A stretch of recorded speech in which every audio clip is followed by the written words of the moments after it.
ওসমান হাদি মারা যেতে পারে। That's a ground situation.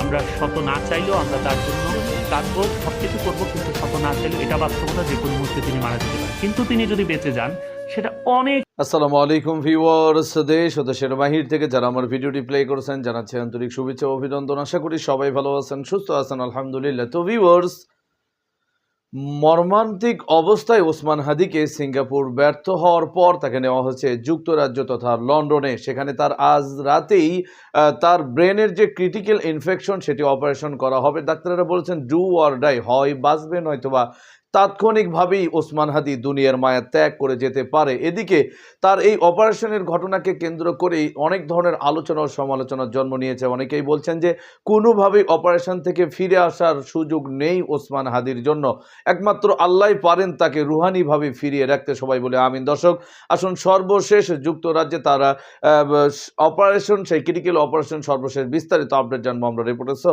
ভিডিওতে যাওয়ার আগে ছোট রিকোয়েস্ট করবো, যারা চ্যানেলটি সাবস্ক্রাইব করেননি সকল আপডেট সবার আগে জানতে অবশ্যই চ্যানেলটি সাবস্ক্রাইব করে পাশে রাখবেন। দর্শক আসুন স্ক্রিনে। ওসমান হাদি মারা যেতে পারে। That's a ground situation. আমরা শত না চাইলেও আমরা তার জন্য কাঁদবো, সবকিছু করব, কিন্তু শত না চাইলেও এটা বাস্তবতা যে কোনো মুহূর্তে তিনি মারা যেতে পারেন। কিন্তু তিনি যদি বেঁচে যান সেটা অনেক সময়ের ব্যাপার। 6 মাস থেকে 1 বছর একটা লম্বা সময়ের ব্যাপার, এবং সেক্ষেত্রেও তিনি পুরোপুরি সুস্থ হয়ে আগের অবস্থায় তো কখনোই আসতে পারবেন না। তো কাজে আপনারা খুব শুধু দোয়া করতে থাকেন যে আল্লাহ যেন তাকে একটা মোটামুটি একটা অবস্থায় যেন আমাদের মাঝে রেখে যান, যাতে তার দিকে তাকিয়ে হলেও আমরা তার যে আদর্শ সে দিয়ে গেছে এদেশের মানুষদের জন্য, ওই যে বললাম এক হাদির জায়গায় অসংখ্য হাদি তৈরি হবে, সেটা যেন হওয়ার চেষ্টা করে। যদিও মেধার দিক থেকে that is very much questionable.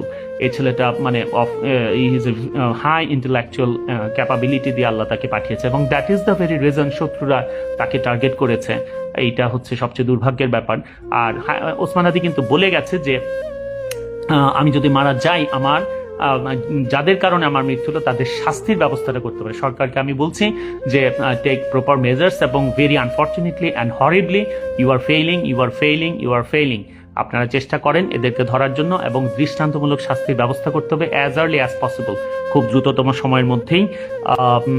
আমি ডাক্তারদের বলবো যে be very specific with whatever else you just want to say. There is always miracle, but that's the percentage is very low. A rarity is a rarity. Rare situation এ কেউ যদি rare সিচুয়েশনে কেউ যদি ইয়ে হয়, সরি একটা call এসেছিল, rare সিচুয়েশনে কেউ যদি কি বলছিলাম, রেয়ার সিচুয়েশনে কেউ যদি বেঁচে যায় সেটা একটা রেয়ারিটি, সেটা বলতে হবে। বলে না যে exceptions or exceptions can never be example. এক্সেপশনকে এক্সাম্পল হিসেবে বারবার দাঁড় করানো যাবে না। কাজে ডাক্তাররা বলতে পারেন যে there may be exceptions and miraculously he may be saved. Otherwise it's a sorry state of affair altogether. আমরা শুধু তার জন্য দোয়া করব, মহান আল্লাহ সবকিছু সহজ করে দেয়। আমি তো সবসময় পার্সোনালি মনে করি খুব সাহসী ডিসিশনও নেওয়া যেতে পারে, কারণ প্রতি মুহূর্তেই তো সে কষ্ট পাচ্ছে, অনেক কষ্ট পাচ্ছে। ওসমান হাদিকে চেয়েছিল, এইরকম একটা দেশপ্রেমী মানুষকে চেয়েছিল সত্যি সত্যি বিদেশের মাটিতে তার মৃত্যু হোক, সেটাকে চেয়েছিল, চাই নাই। তো আমরা কি তার চাওয়াটাকে সম্মান দিতে পেরেছি? সে তো মৃতবধ, কাজেই তাকে তো আমরা না জেনেই তো তাকে তার ইচ্ছার বাইরেই তো আমরা পাঠিয়েছি। আমি ব্যক্তিগতভাবে আমার মা স্ট্রোকে আক্রান্ত হয়ে 4 দিন অসুস্থ ছিলেন, 5ম দিন আমরা আইসিইউতেও নিয়েছি, কিন্তু যখন আমি দেখছি যে একেবারে ইরিভার্সিবল সিচুয়েশন ছিল, কোনো অবস্থাতেই তিনি আর ফিরে আসবেন না, তখন আমি কিন্তু তাকে লাইফ সাপোর্টে দেওয়া বা টিউব দেওয়া, ভেন্টিলেশনে যাওয়া, এই সবগুলো বাদ দিয়ে দিয়েছিলাম। এবং আমার 2 বোনের সাথে আমি কথা বলেছিলাম যে এই ধরনের সিচুয়েশনে let me take some brave decisions. এটা হচ্ছে কথা। তো যাই হোক, মহান আল্লাহর কাছে আমাদের চাওয়া তিনি যেন তাকে মুক্তি। সবাইকে বলি যে দয়া করে গুজব সৃষ্টি করবেন না, গুজবে কান দিবেন না, শুধু দোয়া করতে থাকেন, শুধু দোয়া করতে থাকেন। আল্লাহ চাইলে অনেক কিছু সম্ভব। আসসালামু আলাইকুম। ওসমান হাদি মারা যেতে পারে। That's a ground situation. আমরা শত না চাইলেও আমরা তার জন্য কাঁদবো, সবকিছু করব, কিন্তু শত। আপনারা জানেন যে আমাদের সোশ্যাল মিডিয়ায় একটি গুজব ছড়িয়ে পড়ছে যে আমাদের প্রাণপ্রিয় ওসমান হাদি মারা গেছেন। এরকম আসলে আপনারা গুজবে কান দেবেন না। তার অবস্থা খুবই ক্রিটিক্যাল, এবং তার আমরা জানতে পেরেছি যে তার যে অন্যান্য অর্গানগুলো, হার্ট এবং এগুলো লাইফ সাপোর্টে চলছে, এবং তার ইনফেকশন হয়তো কিছুটা বেড়েছে। তবে আসলে আমরা এমন এক জায়গায় চিকিৎসা ব্যবস্থা ওসমান হাদির হচ্ছে যে সিঙ্গাপুর জেনারেল হসপিটালে সে যদি মারা যায় বা ইন্তেকাল করে, তাহলে তাকে ওখানে রাখার মতো আসলে ওটা ওনারাও নিজেরাও করবে না। তো এটা বাংলাদেশের মতো কোনো পরিবেশ না যে জোর করে বিভিন্ন জনকে আইসিইউতে যেভাবে রাখে, এরকম কোনো সিচুয়েশন আসলে ওখানে করার কোনো সুযোগ নেই। যদি তার অবস্থা খুবই সংকটাপন্ন হয় এবং তাকে যদি ডেথ ডিক্লেয়ার করতে হয়, সেক্ষেত্রে তারা সাথে সাথে করে ফেলবে। তো যে গুজব আপনারা বিভিন্ন দিকে দেখছেন, সেই গুজবে কান না দিয়ে আপনারা তার জন্য দোয়া করেন। সে স্টিল ফাইট করছে এবং আমরা সবাই দোয়া করি যে সে যেন আবার কাম ব্যাক করে। আর আপনারা সবাই তার জন্য দোয়া করবেন, তার পরিবারের জন্য দোয়া করবেন। ধন্যবাদ।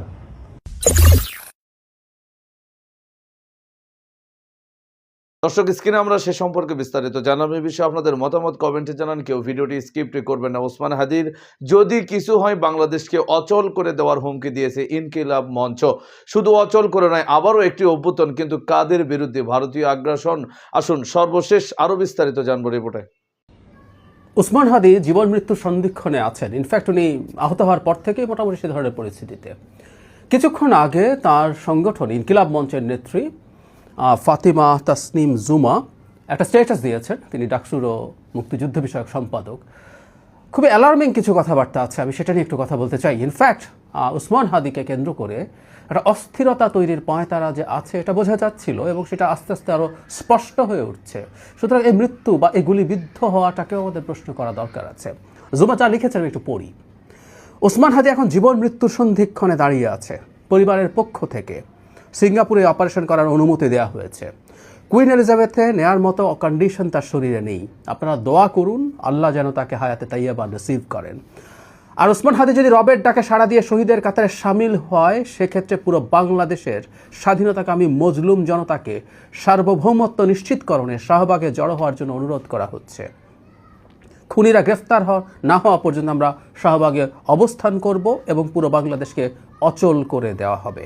খুনি যদি ভারতে পালিয়ে যায়, সেক্ষেত্রে ভারত সরকারের সাথে আলোচনা করে যে কোনো মূল্যে তাকে গ্রেফতারপূর্বক ফেরত আনতে হবে। আমি যেগুলো আরেকবার পড়ি শেষ অংশটুকু, সেটা হচ্ছে স্বাধীনতাকামী মজলুম জনতাকে বলা হচ্ছে সার্বভৌমত্ব নিশ্চিতকরণে শাহবাগে জড়ো হওয়ার অনুরোধ। খেয়াল করি, মানে আমাদের সার্বভৌমত্ব হুমকির মুখে আছে, শাহবাগে দাঁড়াতে হবে। আরেকটা শাহবাগ আসছে। খুনিরা গ্রেফতার না হওয়া পর্যন্ত আমরা শাহবাগে অবস্থান করব এবং পুরো বাংলাদেশকে অচল করে দেওয়া হবে। আর বলছে ভারতে যদি পালিয়ে যায়, সেক্ষেত্রে ভারতের সাথে আলোচনা করে যে কোনো মূল্যে গ্রেফতারপূর্বক ফেরত আনতে হবে। মানে আরেকটা শাহবাগের ডাক এসছে। জামাতের বিরুদ্ধে, জামাতের যুদ্ধাপরাধের বিরুদ্ধে যে শাহবাগ হয়েছিল, সেই শাহবাগ নিয়ে আমাদের ক্রিটিক ছিল। সেখানে যা যা করা হয়েছে সেটা ফ্যাসিবাদ উত্থানের একটা সূচনা লগ্ন হিসেবে অনেকে আইডেন্টিফাই করেছেন। আমরা এটার সাথে যৌক্তিকভাবে একমত হই, কিন্তু একইভাবে এখন আরেকটা আহ্বান জানানো হলো। কখন এটা যখন নির্বাচনের তফসিল ঘোষণা করা হয়েছে। তফসিল ঘোষণার পর নির্বাচন কমিশনকে এবং সরকারের দিক থেকে এটা আমরা বলতে দেখেছি যে তফসিলের পর জমায়েত, বিভিন্ন জায়গায় সমাবেশ জমায়েত তারা হতে দেবেন না। এটা নিশ্চিতভাবে নির্বাচনী যে পরিস্থিতি আছে সেটার জন্য হুমকি স্বরূপ। কিন্তু অলরেডি আহ্বান করা হয়েছে। মারা যাওয়ার আগেই হাদি এখনও মানে বেঁচে আছেন। উনি আসলেই প্রথম থেকে বেঁচে থাকবেন এই পরিস্থিতি ছিল না, এটা খুবই নগণ্য সম্ভাবনা ছিল। তো ওনার এই অবস্থাটা ছিলই। ওনার এখন ডেথ ডিক্লারেশন হয়নি, কিন্তু তার আগেই তিনি যদি হন, প্রস্তুতির আওয়াজ বা আলাপ তুলে রেখেছেন জুমা। এই ধরনের খুবই ইমোশনাল জায়গায় দাঁড়িয়ে কথা বলা খুবই কঠিন, কারণ ওসমান হাদির গুলিবিদ্ধ হওয়া ঘটনা বাংলাদেশের প্রত্যেকটা মানুষকে আহত করেছে। আওয়ামী লীগের কিছু সিম্প্যাথাইজার ছাড়া, আওয়ামী লীগ করা লোকজন ছাড়া, এর বাইরে প্রত্যেককে, এমনকি যারাকে তারা প্রকাশ্যে ক্রিটিকও করেছে তাদেরকেও করেছে। কিন্তু তাকে কেন্দ্র করে ভারত বিরোধিতা আছে।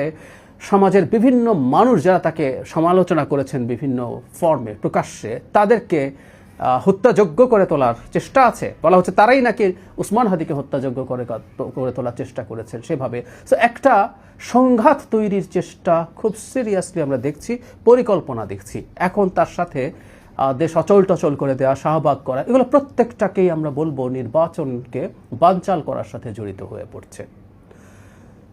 হাদি যদি চলে যান, খুবই মর্মান্তিক ব্যাপার। এবং আমি ধারণা করি এই ধরনের ঘটনা আরও ঘটতেও পারে। কিন্তু আমাদের যদি দেশকে আমরা ন্যূনতম ভালোবাসি, দেশের সার্বভৌমত্বের আলাপ জুমা করছেন, উনি যদি দেশের সার্বভৌমত্বে বিশ্বাস করে থাকেন, ইনকিলাব মঞ্চ বা অন্যরা যদি বিশ্বাস করে থাকেন, তাহলে উচিত হবে এই প্রত্যেকটা শোককে, বলি না আমরা, শক্তিতে পরিণত করা, যে আমরা অন্তত নির্বাচনকে হ্যাম্পার্ড হতে দেব না এই কোনো ঘটনার মাধ্যমে। আরও যদি ঘটে, অভ্যুত্থান পরবর্তী সময়ে আনস্টেবল অবস্থা প্রত্যেকটা দেশে হয়েছে। এই সরকারের ব্যর্থতা আছে, এভরিথিং ইজ অল রাইট, সরকারের উপর আমরা চাপ তৈরি করবো, চাপ প্রয়োগ করবো, এই ঘটনার যেন রিপিটেশন না হয়। একজন হাদিকে আমরা ফেরত পাবো না, হাদিরা যখন তখন জন্মায় না, এটাও আমি বিশ্বাস করি। কিন্তু তারপরও এটাকে কেন্দ্র করে একটা অস্থিরতা তৈরির যদি চেষ্টা হয়, সেটার বিরুদ্ধে আমরা দাঁড়াবো। ঝুঁকি থাকলে থাকুক, এতে যে কোনো রকম ট্যাগিং হলে ট্যাগিং হোক, আই ডোন্ট কেয়ার, আমাদের যার দাঁড়ানো দরকার আছে। কিন্তু যারা এই ধরনের অস্থিরতা তৈরির অন্তত চেষ্টা করছেন, ইচ্ছে হোক অনিচ্ছায় হোক, অতি আবেগে হোক, তারা একটু শান্তভাবে ভাবুন। আর না হয় একটা কনফ্রন্টেশনের পরিস্থিতি আসলে তৈরি হয়ে যাবে, যেটা এই দেশের কারো জন্য ভালো হবে না। এটা তারা এখনই বুঝে উঠতে পারছেন না।